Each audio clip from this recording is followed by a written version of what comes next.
Hello students, हमारे इस YouTube के चैनल पर एक बार आपका फिर से हार्दिक स्वागत है, मोस्ट वेलकम है। आज हम, जैसा कि हमने पिछले वीडियो में कहा था ना, क्लास 11 का फिजिक्स तो पढ़ा ही रहे हैं, तो आज हम सीखेंगे अवकलन और समाकलन, दोनों एक ही मिला देते हैं। जहाँ तक होगा वहाँ तक प्रयास करेंगे समाकलन इंक्लूड कर लिया जाए, नहीं होगा तो कोई बात नहीं, फिर भी प्रयास करते हैं, सीखते हैं डिफ्रेंशिएशन। तो हमारे इस यूट्यूब के चैनल का नाम आपको पता है, संस्कार एकेडमी रिठुआ खोर योगेश सिंह।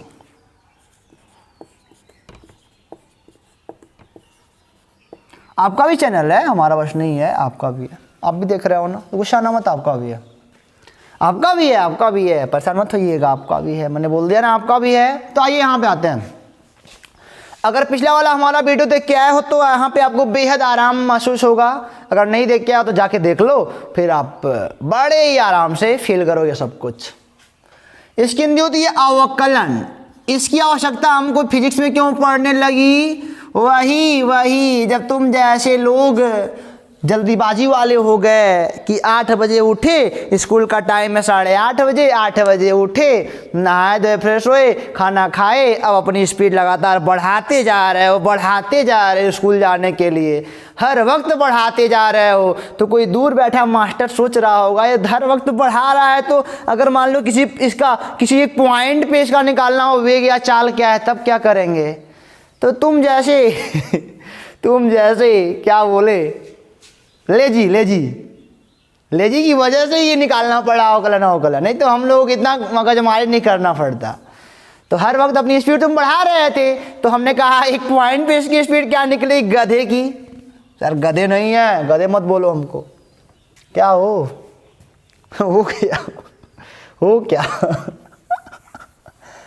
क्या हो? गधे नहीं हो तो गधे रहोगे तभी ना पढ़ाई करोगे। चलो आ जाओ, यहाँ पे आते हैं। ए है हमारा डिस्प्लेसमेंट और ए है हमारा टाइम, है ना? ए हमारा एक कांस्टेंट स्लोप था। यह स्लोप क्या बताएगा? जब डिस्प्लेसमेंट और टाइम के बीच का ग्राफ होगा, इसमें कोई स्लोप खींचा गया होगा, तो यह वेलोसिटी को रिप्रेजेंट करता है, वेग को। दिख रहा है अच्छे से आपको? छोटा नहीं लिख रहे हैं, दिख रहा है? फिर प्रयास करते हैं बड़ा लिखने का। स्लोप जो है ना, यही बताता है वेलोसिटी को, और स्लोप बराबर क्या होता है सर? tan थीटा होता है। ठीक है ना? ये सब आपको पता है। अगर नहीं पता तो जाके पीछे आपको देखना पड़ेगा। भाई ऐसे बता देते हैं आपको सीधे लैंग्वेज में। मान लो यह कोई इनर्शियल पॉइंट है ए, और यह मान लो कोई फाइनल पॉइंट है बी, ए से बी। अगर आपने दूरी वाला फार्मूला प्रूव किया होगा तो हम वैसे ही लेके चलेंगे आपको, चूंकि यही हमको सबसे आसान लगा हमारे बुक में, इसीलिए आपको हम पढ़ा रहे हैं। और आपको सच बता दें, क्या सच बताएं कि बहुत आसान लगेगा, और क्या। ये एक्स एक्सिस है जो कि टाइम को रिप्रेजेंट कर रहा है, और ये वाई एक्सिस है जो डिस्प्लेसमेंट को रिप्रेजेंट कर रहा है। ठीक है ना? तो अब मैंने पूछा इनके बीच का तुम बता दो हमको क्या है वेलोसिटी, ए से बी तक का वेलोसिटी आप बताओ, ए टू बी।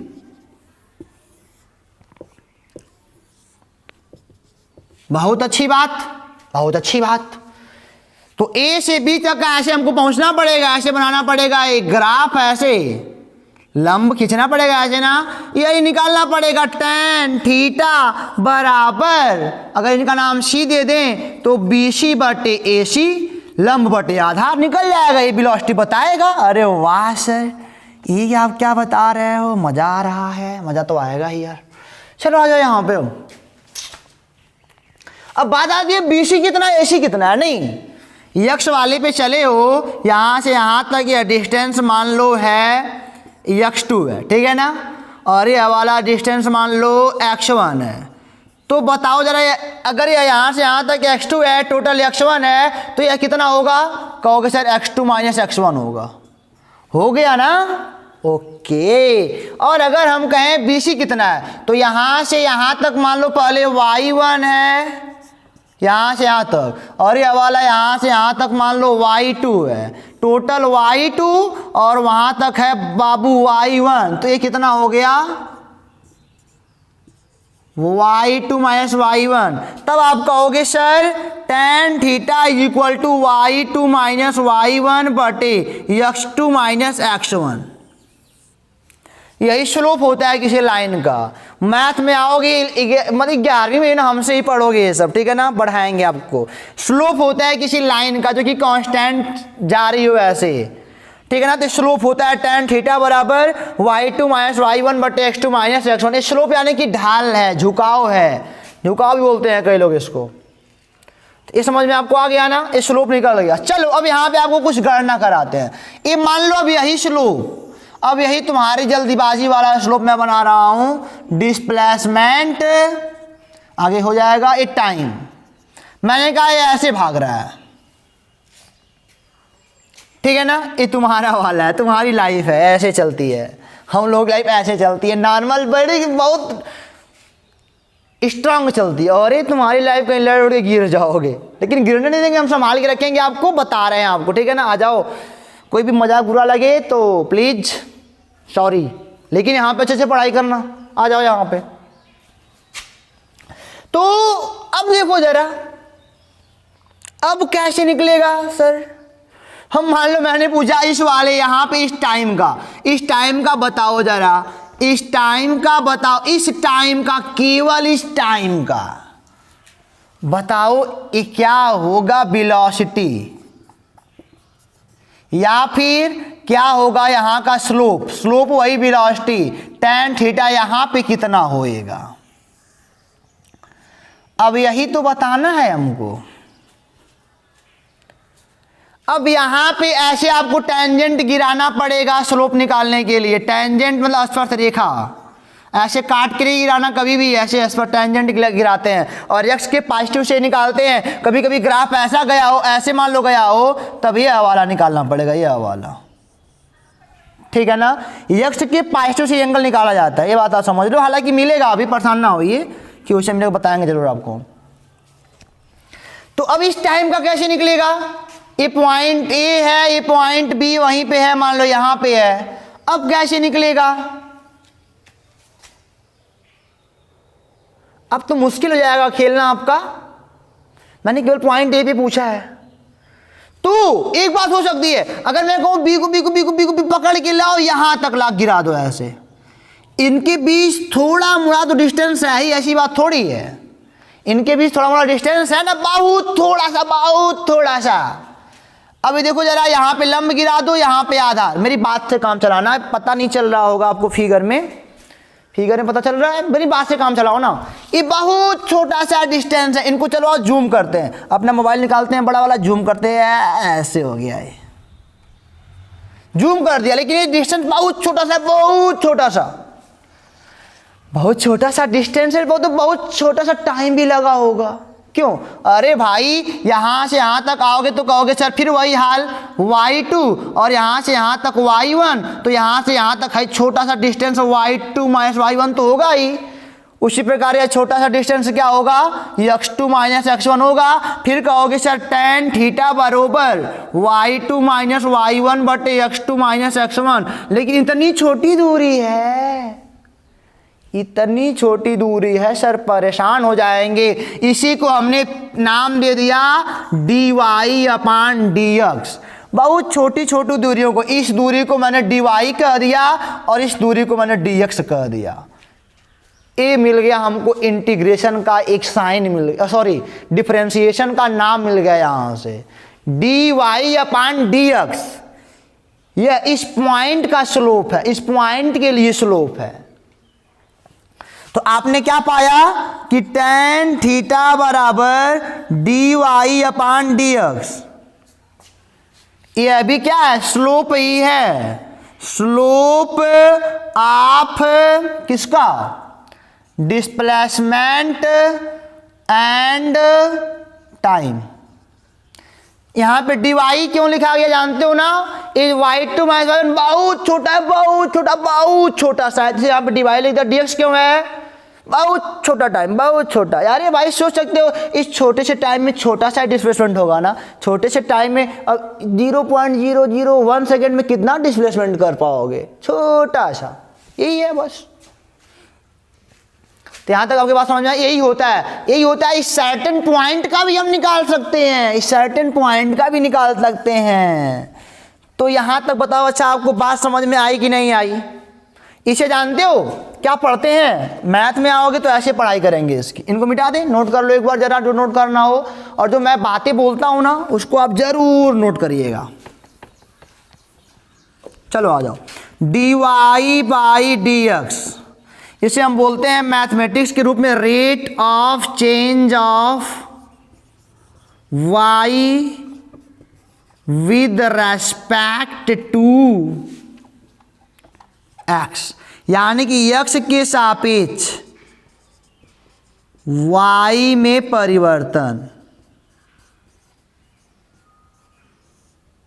x के सापेक्ष y में परिवर्तन। Have you any problem? यानी कि x के सापेक्ष y किस रेट से चेंज हो रहा है, वही हाल है इसका। dy/dx क्यों लिखा गया? बहुत छोटा सा डिस्टेंस, बहुत छोटा सा टाइम। यहाँ पे x टाइम को रिलेट कर रहा है और y डिस्प्लेसमेंट को। ये किसी के बीच हो सकता है, तो खाली ग्राफ हमने इसी के बीच का बनाया ना, तो खाली इसी की पढ़ाई कर रहे हैं, कहीं भी हो सकता है, कोई बात नहीं। तो इनको कहो तो मिटाने का मौका दो तो मिटा, यही औकलन है। अब थोड़े मोड़े से फार्मूले देखेंगे। फार्मूले यहाँ हालांकि हम प्रूफ आपको कराएंगे नहीं, फार्मूले में आपको प्रूफ नहीं कराएंगे। तो क्यों नहीं कराएंगे? क्योंकि मैथ का पोर्शन है, फिजिक्स में सब थोड़ी कोई काम है। आप जान लो खाली होता क्या है, कुछ बताओ, फार्मूले बताएंगे, इसका अप्लाई आप करोगे, इसी अभ्यास में मजा आएगा। इनको मिटाते हैं तो चलिए स्टूडेंट देखते हैं। कुछ आपकी बुक में ऐसे कुछ लिखा होगा, वी एवरेज। अब तक जो एवरेज निकाला होगा आपने, वहाँ पे लिखा होगा Δx/Δt। ऐसे पता चल जाना क्यों लिखा जाता है, क्योंकि x2 - x1 T2 - T1। यही यहाँ से यहाँ तक करने के लिए अगर यहाँ से यहाँ तक पूछ दे तो हमको ये करना पड़ेगा ना, इसीलिए यहाँ पे ऐसे लिखा जाता है। समझिएगा इस बात को। हालांकि हमने कहा ना इसका यूज जो समझ गया उसको करते ही नहीं है। इनको ऐसे भी आप कर सकते हो x/t, जो टोटल आपको पता होता हो। अगर नहीं पता होता है तो Δx क्यों लिखते हैं?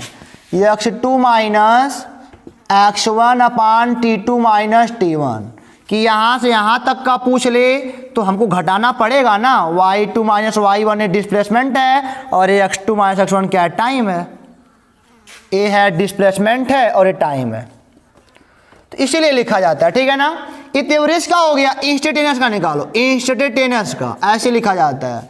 तो आपने अभी पढ़ा dy/dx, ऐसे लिखा ना। यहाँ पे y किसको रिप्रेजेंट कर रहा है? डिस्प्लेसमेंट को। और x क्या बता रहा है बच्चों? टाइम को। अब जानते हो इतनी छोटी टाइम होती है ना, इसको यहाँ पे किताब वाले लिखते हैं Δt tends to 0, Δt tends to 0। तो v इंस्टेंटेनियस यहाँ पे लिखा होता है Δt टेंड्स टू 0 dy/dt। यहाँ पे dx हमको लिखना चाहिए था ऐसे। अब इसको टाइम मान लो जरा, अच्छे से फॉर्म में आते हैं। ये टाइम है और डिस्प्लेसमेंट है।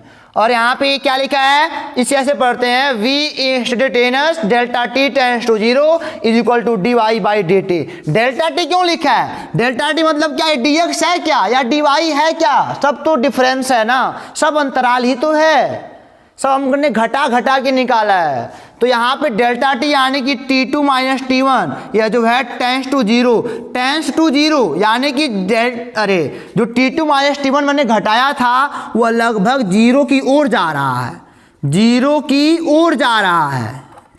इसे ऐसे बोलते हैं टेंड्स टू, इसको बोलते हैं टेंड्स ऐसे टू, इस साइन को बोलते हैं टेंड्स टू, की ओर जा रहा है। यानी कि 0 नहीं है लेकिन 0 के बराबर नहीं है, लेकिन 0 के पास है, 0 के बहुत पास है, बहुत छोटा छोटा छोटा मेनी टाइम 0 मतलब कि पॉइंट कर सकते हो कि 0.0000 ऐसे बोल सकते हो, ठीक है ना। उतना करीब उसके है लेकिन 0 नहीं है, बहुत छोटा सा होता है ना। इसको आप मेंटेन कर लो। अच्छा फार्मूला मिला हमको क्या कि v इंस्टेंटेनियस बराबर क्या हो जाएगा?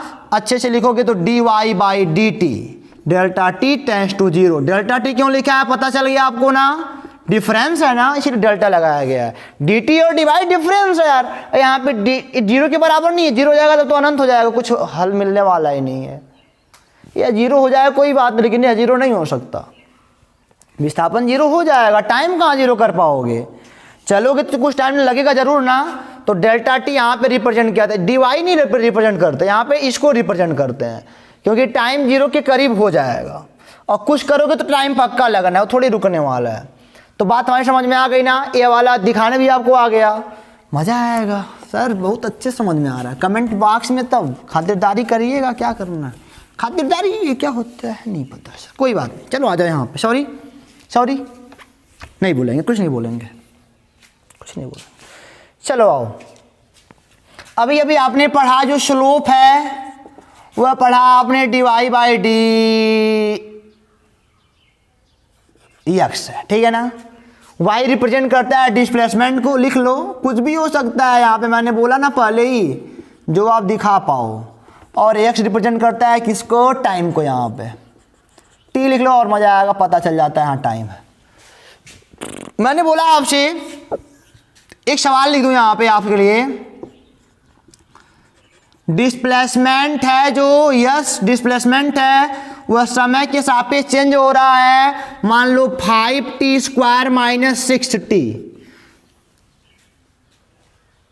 ठीक है ना। तो हमने कहा 8वें सेकेंड पर आपका वेग क्या होगा।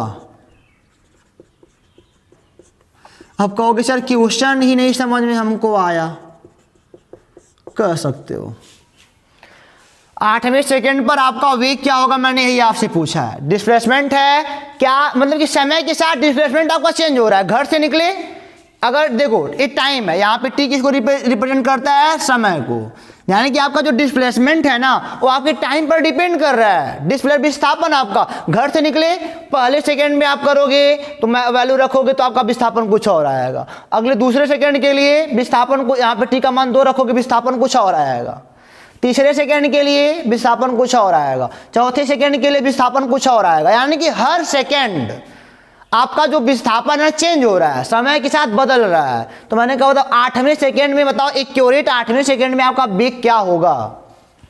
एक क्वेश्चन यहीं पे रहने दो, अभी करते हैं इसको, तो कुछ समझ लें। चलो कुछ क्वेश्चन नॉर्मल करते हैं। अभी मान लो दिया है, पहला नॉर्मल यही है कि मान लो y बराबर 10 दिया है, ठीक है ना। ये कोई ग्राफ मैंने बना दिया ax और y का, 80 भी ले सकते हो। y का मान 10 लिया तो मैंने कहा कि D Y by D T बताओ, यह पोर्शन कभी नहीं अलग हो सकता, डी बाई डी टी तो ऐसे ही रहेगा, y का मान 10 रख दो, क्योंकि अब D Y by D T है क्या, स्लोप है, D Y by D T क्या, स्लोप है इनके बीच का, y बराबर 10, y बराबर 10, y बराबर 10 का ग्राफ ऐसे बनेगा। बताओ कितना झुकाव है एक्स से, कोई झुकाव नहीं है, स्लोप 0 आ गया ना, कोई झुकाव दिखा, यही तो y बराबर 10 है, तो स्लोप कहाँ निकला, स्लोप है ही नहीं तो 0 हो गया। यानी कि किसी भी जो अचर होते हैं ना उनका अवकलन, यानी कि d by D T of 10 t के सापेक्ष, इसके सापेक्ष, इसी के सापेक्ष होता है, ध्यान देना। अब बातें आपको समझनी पड़ेंगी, इसी के सापेक्ष करते हैं, यानी कि हम उसी का आकलन कर सकते हैं जो इस पर नीचे वाले पर डिपेंड कर रहा होगा। अब देख रहे हैं कि केवल 10 है, ये एक कांस्टेंट है, 10 केवल क्या, एक कांस्टेंट है, डिपेंड ही नहीं कर रहा है, तो स्लोप ऐसे भी दिख रहा है 0 है, और किसी भी कांस्टेंट का जो अवकलन होता है वो 0 होता है, ये आप लर्न कर लो। किसी भी कांस्टेंट का अवकलन क्या होता है, 0 होता है, कांस्टेंट होना चाहिए, अवकलन 0 होगा, फिक्स है, समझ गया ना। ऐसे ही होगा कि इस पर डिपेंडिंग नहीं कर रहा, y का मान 10 आ गया तो x का कहीं जिक्र ही नहीं हुआ, तो x पर डिपेंडेंट नहीं कर रहा है, तो क्या अवकलन निकालोगे। अब अवकलन तभी निकलेगा, इन्हीं के सापेक्ष निकलेगा, इन्हीं के सापेक्ष, और पीछे बताया हूं ना, इन्हीं के सापेक्ष निकलेगा। और कब निकलेगा, जब यहाँ पे इनके लायक कुछ रहेगा तब निकलेगा। तो अगर यहाँ पे कोई मान लो ऐसे कोई कहता है D Y by D x बताओ यदि y का मान 20 हो, तो कहोगे D by D X of 20। तो अब बताओ, अब इनका क्या आंसर है, बताओ y क्या x से कुछ लेना देना है क्या? y का x से कुछ लेना देना है? नहीं है सर। ये क्या हो जाएगा? जीरो हो जाएगा। तो ग्राफ है, स्लोप ही है, स्लोप है, स्लोप दिखाएगा ही नहीं है। चलो ये समझ में आ गया ना? तो लिख लो आप नोट में, किसी भी कांस्टेंट का अवकलन जीरो होता है। एक फार्मूला आपको बता दूं बच्चों, मान लो y बराबर x पे n हो। अब देखो x आ गया यहाँ पे, y x पे डिपेंड कर रहा है, तब d by D X of x पे n, x पे n का x के सापेक्ष अवकलन जो होता है, फार्मूला लिख लो, n x पे n माइनस 1 फार्मूला होता है। आप इसको लिख लो, आपको बहुत हेल्प करेगा, याद कर लो इसको, ठीक है ना? याद अब यहाँ पे बच्चों प्रूफ तो करा नहीं सकता, समझ रहे हो? इस समझ सकते हो ना? यहाँ पे कैसे प्रूफ कराऊंगा? प्रूफ तो करा देता, लेकिन फिर आपके लिए इंपॉर्टेंट नहीं रखता ना, इंपॉर्टेंस ही आप यही रखता है कि ये जान लो होता क्या है। तो ए एक्स पे एन का फार्मूला क्या हो गया? एन एक्स पे एन माइनस 1। देखो एक्स यहाँ पे आया तो डिपेंड तो कर ही रहा है, यानी कि वाई एक्स पे डिपेंड कर रहा है, एक्स के साथ चेंज हो रहा है, तो इसका अवकलन निकल गया बड़े आराम से। अब कोई कहता है मान लो y बराबर x पे 7, तो बताओ D Y by D X slope क्या होगा? कोई कहता है तब बताओ, तो कहोगे D Y by D X, अरे सॉरी नीचे x है ना, D by D x x पे 7, एक्स पे n का फार्मूला क्या है? एन एक्स पे n माइनस 1। यहाँ पे n क्या है? n पावर है, पावर। तो यहाँ पे पावर क्या है? 7, x पे पावर 7 में से एक घटा दो, 7 x पे 6, इसका अवकलन निकल गया। ये इसका अवकलन होगा। अवकलन समझना, अभी अवकलन समझा रहा हूँ, अच्छे से समझ लो। ये मान लो y बराबर आ जाए x पे 8, अब पूछे D Y by D T बताओ। अब लो बात बन गई, ये भी समझना आप। अब कहोगे D by by D T, Y का मान रखो, x पे 8 है ना। अब बताओ t का x से संबंध ही क्या है? कोई संबंध है? t का x से कोई संबंध है? कोई संबंध नहीं है ना, तो इसके लिए कांस्टेंट हो जाएगा। जब कोई संबंध रखेगा ही नहीं है इससे, तो यहाँ पे एक कांस्टेंट का काम करेगा। यह पूरा कांस्टेंट है, कुछ भी हो, जब उसे मैटर नहीं रखते हैं तो कांस्टेंट माने जाएंगे, और ये अभी जीरो आएगा, क्योंकि कांस्टेंट का अवकलन जीरो होता है। तो बात समझ में आपके आई कि नहीं आई? बात समझ आपके आ गई ना? तो जब इस पर डिपेंड करेगा तभी अवकलन निकाल पाएंगे, नहीं तो हम अवकलन नहीं निकाल सकते हैं, ठीक है? अब चलो आगे देखते हैं कि केवल अवकलन ही हम आपको बता पाएंगे इस वीडियो में, क्योंकि 22 मिनट हमने ओवर कर लिए हैं, ठीक है ना? तो चलिए अच्छे से पढ़ लेते हैं, समाकलन अगले वाले में देख लेंगे। इसको नोट कर लीजिएगा स्टूडेंट, जब हम हटे तो स्क्रीनशॉट आप ले सकते थे वहाँ पे। चलिए अब मान लीजिए ऐसे कुछ भी आ सकता है, y बराबर दे सकते हैं x पे पावर 6 माइनस x पे पावर 5, ऐसे दे सकते हैं, ठीक है ना? तो इसका अवकलन कैसे निकलेगा? कोई बात नहीं, तो हम ऐसे पूछा कि D Y by D x बताओ कितना होगा, तो कहोगे sir d by D x, और y का मान है x पे 6 माइनस x पे 5, तो इनको अलग अलग कर लेंगे यहाँ पे, तो हो जाएगा d by D x x पे 6 minus d by D x x पे पावर 5। हो गया यहाँ तक? चलिए कोई बात नहीं। अब फार्मूला लगा दो यही वाला, ये हो जाएगा 6x पे 6 माइनस 1 माइनस 5x पे 5 माइनस 1, यानी कि 6x पे 5 माइनस 5x पे 4, ये इसका अवकलन है। आपके पास समझ में आई? ऐसे कुछ भी हो सकता है, ऐसे भी हो सकता है। मान लो दे दें, इसको भी लगाया नहीं हम लोग ना, चलो कोई बात नहीं। y बराबर x power 6 minus x power 5 plus 7, तो पूछ रहे हैं कि D Y by D x बताओ, तो आप कहोगे D Y by D x यानी कि डी बाई डी एक्स, और हो जाएगा x पे पावर 6 माइनस x पे पावर 5 प्लस 7, तीन अलग अलग हैं, तो हो जाएगा d by D x x पे power 6 minus d by D x x power 5 minus d by D x, a plus होगा ना यहाँ पे 7। इनका करोगे तो 6x पे 5 आएगा, इनका 5x पे 4 आएगा, इनके लिए कांस्टेंट 0 आएगा। अवकलन निकालना आप सीख रहे हो बढ़िया से, नहीं तो आपको यहाँ तक कोई प्रॉब्लम है स्टूडेंट? नहीं ना? तो अवकलन आप ऐसे निकाल लोगे। अभी हम आपको होमवर्क देंगे इस पे, आपको करके हमको बताना पड़ेगा। तो जब प्लस माइनस के रूप में ऐसे रहेगा तो वैसे बताइएगा आप। अभी कहोगे सर मल्टीप्लाई के रूप में पूछ दे तो क्या करोगे? सही है, कोई बात नहीं। चलो आज तो कुछ और देख लेते हैं। मान लो y बराबर, ये भी फार्मूला अगला फार्मूला है, y बराबर ई पे एक्स रहे तो डी वाई बाई जो डी एक्स है ना, यानी कि डी बाई डी एक्स ई पे एक्स जो होता है वो ई पे एक्स ही होता है, एक खुद होता है, उसका अवकलन भी यही होता है।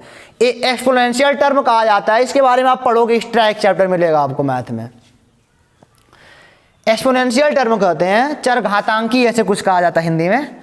एक होता है फार्मूला y बराबर log ई एक्स, तो इसका अगर निकालोगे अवकलन यक्स के सापेक्ष तो ऐसे निकलेगा log ई एक्स, ये आ जाएगा 1/x, ठीक है ना। log ई एक्स का अवकलन क्या होता है?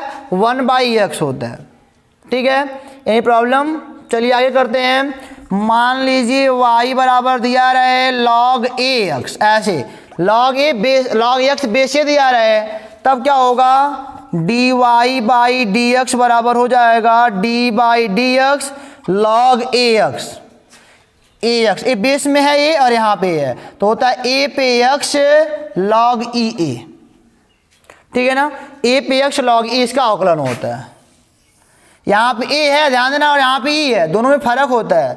ए है और ए ई है। अगर ई है तो आपका ये नेचुरल लॉग माना जाता है, यानी कि ऐसे भी बोल सकते हो y बराबर log x है, तो क्या हो जाएगा?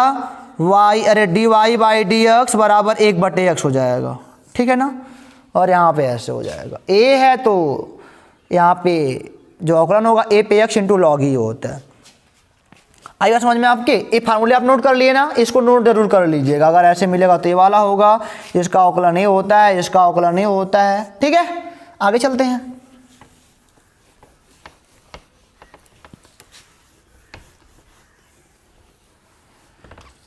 साइन एक्स का अवकलन, यानी कि D D X of sine x का अवकलन होता है कॉस एक्स, और D by D x cos का अवकलन होता है माइनस साइन एक्स।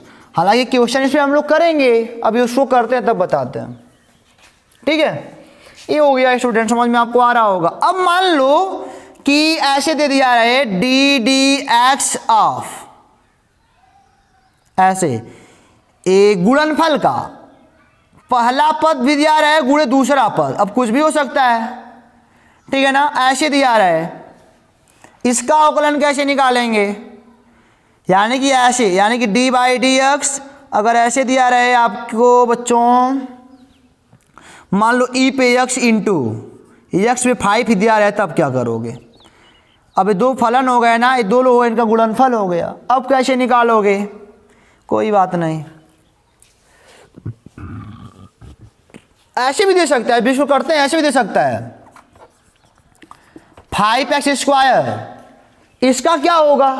तो अभी इसको जीरो थोड़ी कर पाएंगे, 5 बाहर निकल जाएगा, 5 D by D x x², 5 बाहर निकल गया है, 5 यहाँ हो जाएगा, इसका अवकलन निकालोगे तो 2x होगा, क्योंकि x² का अवकलन जब करने जाओगे तो हो जाएगा 2x पे 2 - 1 2x, यानी कि 10x होगा। तो ये गुणा, एक कांस्टेंट का गुणा है ना, तो उसको बाहर कर देंगे, ठीक है ना, उसका अवकलन नहीं करेंगे। यहाँ पे आ जाओ, इसका सूत्र होता है पहला फलन, पहला वाला फलन गुणे दूसरे का अवकलन प्लस दूसरा फलन गुणे पहले का अवकलन। इसको याद रखना, ठीक है ना। ये दो फलनों के गुणनफल का है, यानी कि ऐसे पहला फलन ई पे एक्स है, ई पे एक्स रहेगा, दूसरे का अवकलन यानी कि D D X of x पे 5 प्लस दूसरा फलन x पे 5 है, लिख दो ऐसे, प्लस पहले का अवकलन यानी कि डी डी एक्स ऑफ ई पे एक्स, ये हो जाएगा ई पे एक्स इंटू इसका अवकलन 5x पे 4 प्लस ए एक्स पे 5 इंटू इसका अवकलन ई पे एक्स ही होता है, ये हमारा हो जाएगा आंसर, ठीक है ना। तो अवकलन आपको निकालने आ गया, इसी पर भागफल का ही होता है, लेकिन उसका यूज हमको कहीं करना नहीं, तो क्या उसका बताना आपको, जितना बताया आप उसको मेंटेन करो पहले। तो आपकी बात समझ में आ गई ना, ये सब क्या है मैंने बोला, किस तरह बोला, अवकलन अवकलन निकालने आपको आ गया सर, बहुत मेहनत से आया है। अब एक क्वेश्चन करते हैं ना, तब फिर आपको होमवर्क देते हैं, आप उसको अच्छे से करिएगा, फिर चलेंगे अगले टॉपिक पर। सब कुछ आपको अच्छे से समझ में आ गया। चलो आ जाओ, इसको सॉल्व करते हैं। कह रहा है यस टी, जो विस्थापन है टी पे डिपेंड करता है 5t² - 6t। समय है टी, यहाँ पे 8वें सेकेंड पर आपका वेग क्या होगा? आपने पढ़ा है v बराबर एक पर्टिकुलर टाइम पे पूछ रहा है, पर्टिकुलर टाइम पूछ रहा है। जब पर्टिकुलर टाइम पूछेगा तो v इंस्टेंटेनियस लगाएंगे तो कहोगे dv, अरे ds/dt। जहाँ पे क्या है विस्थापन और समय, d/dt ऐसे रहन दी हो, t पे डिपेंड कर रहा है तो यस का मान क्या है 5t² - 6t, यही है ना। अब हो जाएगा d/dt 5t² d/dt 6t। ये तो करने आपको आता है। ये हो जाएगा आपका 5 बाहर निकल जाएगा, t² का 2t हो जाएगा। नहीं, t² का अवकलन क्या होगा? t के सापेक्ष 2t ही तो होगा। अरे भाई x पे d/dx, x पे n बराबर n, x पे n-1 होता है, ठीक है। ये हो गया 2t - 5, यहाँ पे 6 बाहर निकल जाएगा।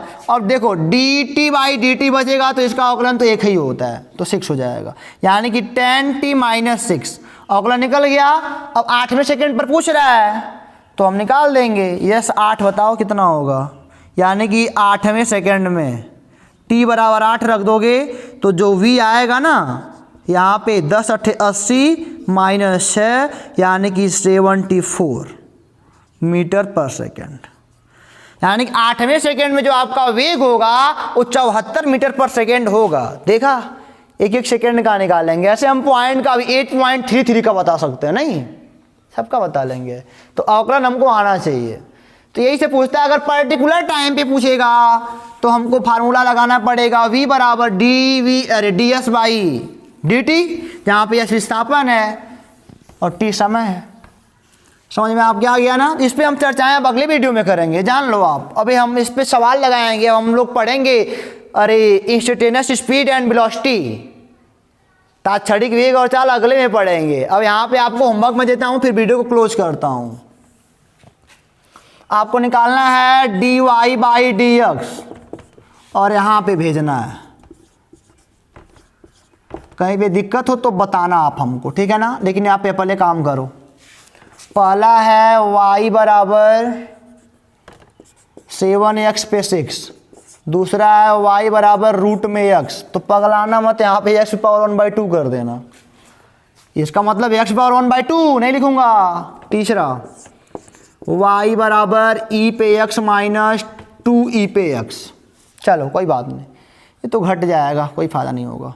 7x पे 5 लिख लो। चौथा y बराबर 6 sin x minus 4 cos x। पांचवा, यहाँ पे स्क्वायर लगेगा तो बात बदल जाएगी, हालांकि मैंने बताया स्क्वायर लगा रहेगा तो बात दूसरी हो जाती है। वहाँ पे मैथ में पढ़ोगे वो सब। y ये तो नॉर्मली है। y बराबर 5 log ex नेचुरल लॉग है माइनस 4x। छठवां y बराबर 7x पे -5। सातवां y बराबर m माइनस 7x पे 4। आठवां y बराबर 10 log ax माइनस 2e पे x minus 4x square minus 4। नौवां y बराबर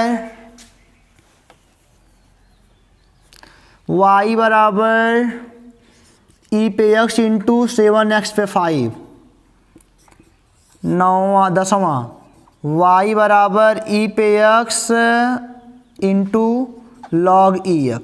ठीक है, इंटू वाला तो लगाना वहाँ पे गुड़े वाला, ठीक है ना। तो यहाँ तक आप कर लोगे, हमको उम्मीद है आप यहाँ पे ज़रूर भेजोगे। तुरंत ही जो पढ़ना तुरंत भेजना, हम आपके आंसर का इंतज़ार करेंगे। फिर आपसे मिलेंगे अगले वीडियो में। अब अरे इंटीग्रेशन तो छूट गया, अब उसको अगले मतलब कि 2 वीडियो के बाद उसको पढ़ाएंगे, ठीक है ना। तो जो छूटा उसके लिए सॉरी, फिर आगे पढ़ाएंगे, परेशान मत होइए आप, इसको पहले करिए आप, ठीक है ना। फिर हम लेके आते हैं भी अगला वीडियो आपके लिए बढ़िया सा बना के मस्त सा। ठीक है, खाओ पियो पढ़ते रहो, फिर मिलेंगे अगले वीडियो में। All the best.